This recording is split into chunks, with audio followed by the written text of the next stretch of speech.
Hi guys, let's talk about the new Vivo V25 5G, which is now available in the Kenyan market for 56,999 Kenyan shillings. For the few days I've had the V25, I think what has constantly stood out is people's reaction every time I've pulled the phone out. The color I have, called aquamarine blue, demands attention. It stands out and shouts and is impressive. It also looks different indoors and outdoors. Yes, Vivo has kept the color-changing feature we saw with the V23 5G, only now it's more subtle while remaining quite exciting. The new Vivo V25 is the company's latest flagship for this market. It packs some impressive specs, as we'll see later on in this video. However, let's first unbox the phone.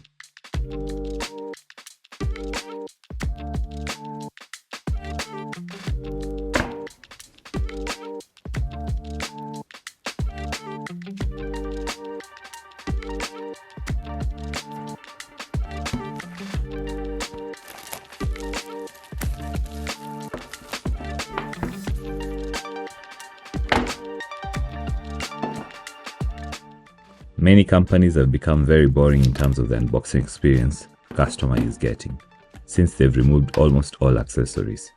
Not Vivo. Though the new Vivo V25 is priced lower than the V23, you still get an unboxing experience that's really good. The box packs the phone itself, a pair of earphones, and since there is no headphone jack on the device, you also get a Type-C to 3.5mm adapter to help you listen to music using any wired headphones you might have. You also get a 44-watt charger with a Type-C charging cable, free phone case, lots of documentation, and the SIM ejector tool.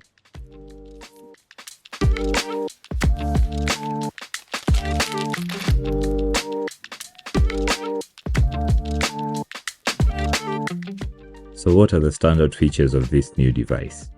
Let's find out. I think the thing that stands out immediately you get the phone out of its box is the feel on the hand and the very interesting color. The phone is a glass sandwich, meaning it's made of glass at the back and at the front, with only the frame being metal. That gives it this premium look, but also a lightness and fragility that impresses when you have it on your hand. I think the design really stands out with this device.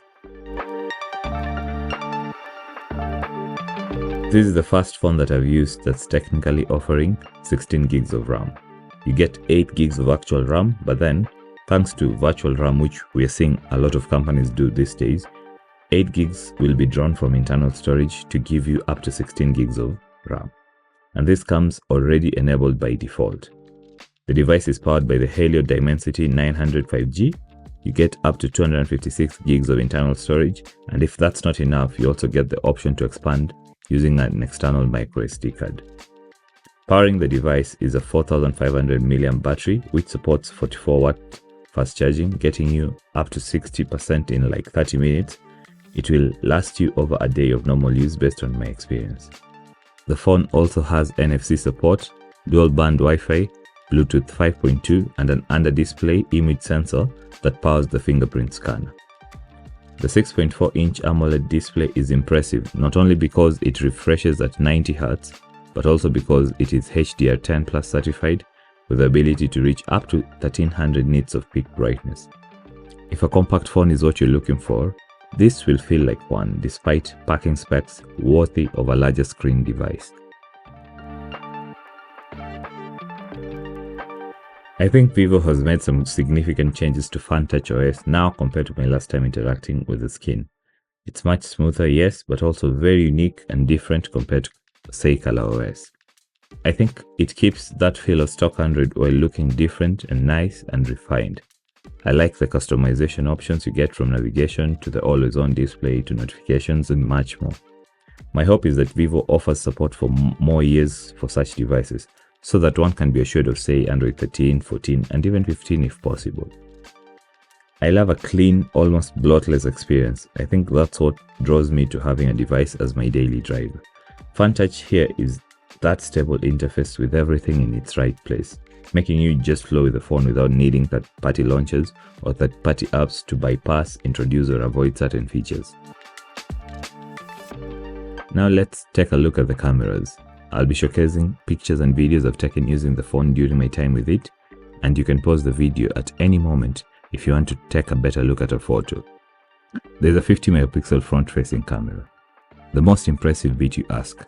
Well, it can shoot 4K videos, and here is a sample. If you create content online, be it on YouTube, Instagram or TikTok, this is the quality you can expect from the front camera.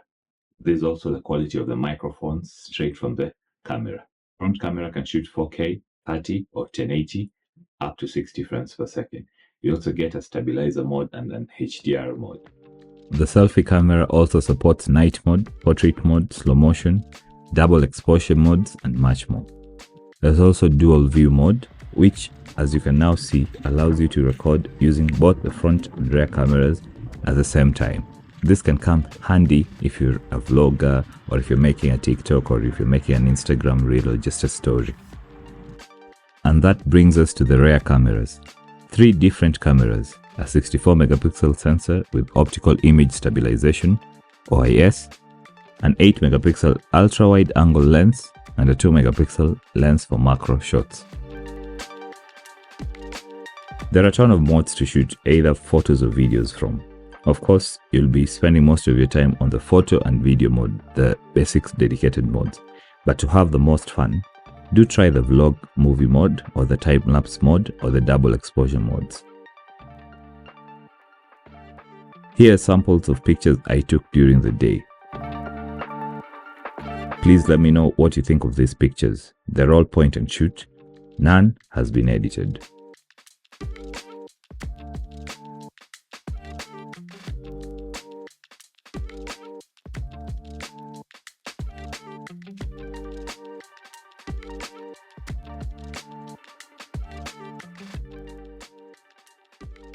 And here are samples I took during the night. At night, you have to hold the camera still for a few seconds as it takes different shots in different exposure levels and then stitches them all together for one shot that is well done and the output looks nice. I like that it doesn't take more than 4 seconds to complete. Here's a video sample zooming in as far as the camera supports. The 64 megapixel sensor allows you to zoom in quite far, though the quality dips quite fast. It would have been good to see a telephoto lens included. And this is the quality you can expect from the back cameras. It also shoots 4K up to 30 frames per second, 1080 up to 60 frames per second.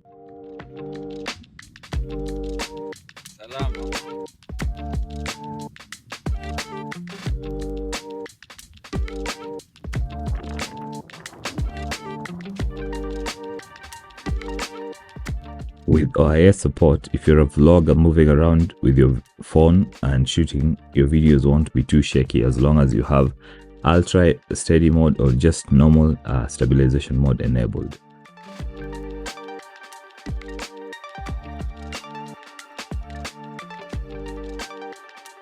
For me, the best thing about the phone is the software experience. I like that clean and nice look, and Vivo is here offering exactly that. I think an assurance of updates will go a long way, so please assure us of updates, Vivo. Also, here are some things that I think Vivo should think about with the next device. First of all, I would like to see an IP rating. Yes, the phone might be able to handle dust and water, but I would like an official rating to assure me of the same. Second, I'd love to see a telephoto lens. That will not only help with zoom, but it will also help with portraits. Thirdly, I would like to have a little faster charging, though I'm not complaining with the included 44-watt charger. Let me know your thoughts in the comment section below, and remember to subscribe.